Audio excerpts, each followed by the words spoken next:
বাড়ির পরিবারকে সমবেদনা জানাই এবং গতকালকে আমাদের মালদা জেলার প্রত্যেকটা সদস্যের আর্থিক সাহায্য নিয়ে আবারও কিন্তু 40 থেকে 41,000 টাকা তার বাড়িতে তুলে দেওয়া হয়েছে।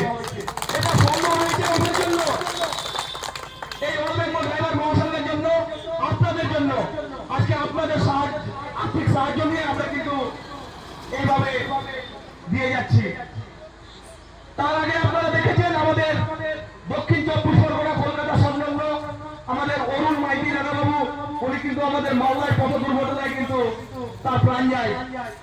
আমরা মালদা জেলা ড্রাইভার মহাসংঘের পক্ষ থেকে আমরা মালদা মেডিকেল কলেজে উপস্থিত হয়ে তার বডিটা পোস্টমর্টমের পর আমরা যথাযথ কাগজপত্র রেডি করার পর আমরা কিন্তু পূর্ণ সম্মানে তার দেহটাকে কিন্তু তার বাড়ির উদ্দেশ্যে আমরা রওনা করিয়েছি।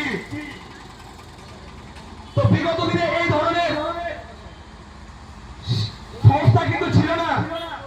আজকে ড্রাইভাররা বিগত দিনে দেখেছেন কোথাও অ্যাক্সিডেন্ট হয়ে গেলে 10 ঘন্টা 12 ঘন্টা 14 ঘন্টা পড়ে থেকেছে, বা কোন হসপিটাল কোন নার্সিং হোমে পড়ে থেকেছে, তার বাড়ির লোকও কিন্তু খোঁজ খবর পায়নি। কিন্তু আজকে সেটা হচ্ছে না।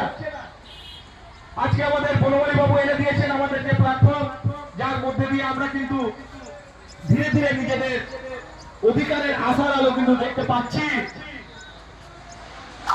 আগামী দিনে আমাদের যে লড়াই, এই লড়াইটা জারি থাকবে যতদিন না আমাদের সুরক্ষা আমরা ফিরিয়ে পাচ্ছি। আমাদের